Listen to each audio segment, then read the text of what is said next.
Hello everyone, आज का हमारा नेक्स्ट क्वेश्चन है एटम्स चैप्टर पे। ठीक है, कौन सा एटम पढ़ेंगे हम? Hydrogen atom.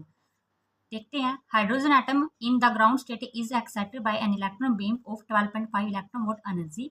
Find out the maximum number of lines emitted by the atom from its excited state. ठीक है, इस क्वेश्चन के अंदर क्या पूछा जा रहा है कि कोई एक हाइड्रोजन एटम है, कोई भी एक हाइड्रोजन एटम है। देखो, ये कोई हाइड्रोजन एटम है, ये अपनी ग्राउंड स्टेट पे है।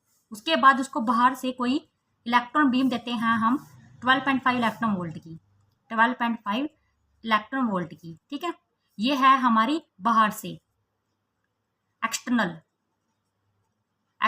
ठीक है, ये बीम ऑफ एनर्जी देते हैं। उसके बाद क्या, ये एटम इसको ऑब्जर्व करके क्या करेगा, अपना खुद अपने ग्राउंड स्टेट को छोड़ के फर्स्ट एक्साइटेड स्टेट के अंदर चला जाएगा, एक्साइटेड हो जाएगा।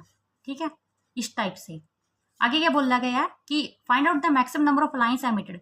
जब ये अपनी एक्साइटेड स्टेट से ग्राउंड स्टेट में आएगा तो कितनी मैक्सिमम नंबर ऑफ लाइन इससे निकलेगी, एमिट होंगी, और हमें वो एन की वैल्यू बतानी है कि कितनी निकलेगी। ठीक है, अब इसको कैसे करती हैं? देखो, हाइड्रोजन एटम के बारे में थोड़ा सा पहले नॉलेज होनी चाहिए। देखो, ये हमारी हाइड्रोजन एटम की लेवल्स हैं। n equal to 1, then excited state n equal to 2, ये ग्राउंड स्टेट है, ये फर्स्ट एक्साइटेड स्टेट है, फर्स्ट एक्साइटेड स्टेट।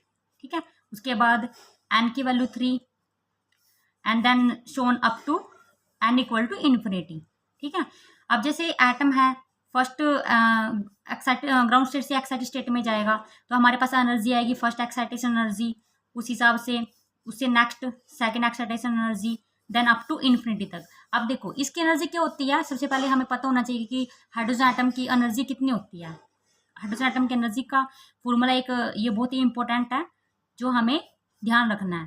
ठीक है, -30.6 जेड का स्केयर बाय एन का स्केयर। जेड है एटॉमिक नंबर, एन है इसके लेवल, कौन से लेवल पे है, ये एनर्जी है हाइड्रोजन एटम के लिए। अब देखो, हम क्या करते हैं, जब ये एटम एक्साइट होके वापस ग्राउंड स्टेट में आएगा हमारा हाइड्रोजन एटम, तो मतलब कितने नंबर ऑफ लाइंस इसे निकलेगी वो हमें निकालनी है, यानी कि एन की वैल्यू। दैट मीन्स एन की वैल्यू हमें फाइंड आउट करनी है। तो हम इसको कैसे करेंगे? सबसे पहले क्या करेगा, इस हाइड्रोजन एटम ने इस एनर्जी को ऑब्जर्व किया, यानी कि टोटल हमारे पास एनर्जी कितनी होगी।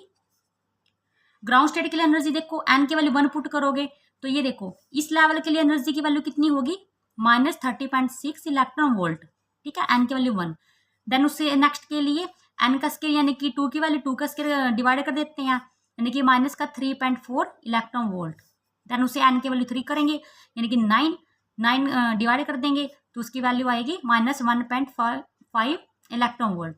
ठीक है, और एन की वैल्यू इन्फिनिटी पे एनर्जी वैल्यू कितनी होगी, इन्फिनिटी के ऊपर 0। ठीक है, उसके बाद देखो टोटल एनर्जी कितनी होगी अब हाइड्रोजन एटम की, 12.5 electron volt plus ground state energy, क्योंकि ये एटम स्टार्टिंग में ग्राउंड स्टेट पे था। ठीक है, इसमें बोल रखा है hydrogen atom in the ground state, उसके बाद ही वो एक्साइट हुआ है इस इलेक्ट्रॉन बीम को लेके। तो हमारे पास है -30.6 इलेक्ट्रॉन वोल्ट की ग्राउंड स्टेट। देन इनको थोड़ा सोल्व कीजिए, -1.1 electron volt.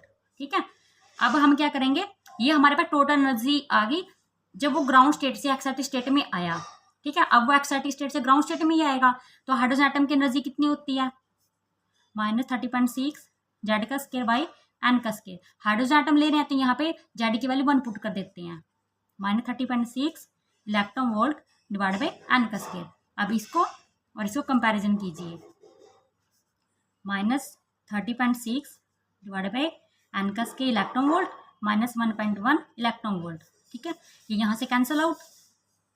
Then N square की वैल्यू कितनी होगी हमारी, 13.6 divide by 1.1 N square equal to, divide कीजिए इसको, ये कितना होगा, नियर अबाउट 12.36।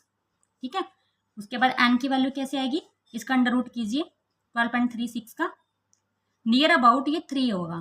ठीक है, तो एन की वैल्यू कितनी होगी हमारे पास, 3, यानी कि नंबर ऑफ लाइंस कितनी हुई जब वो एक्साइटिक स्टेट से ग्राउंड स्टेट में आएगा तो कितनी हुई number of lines, 3। Thank you so much.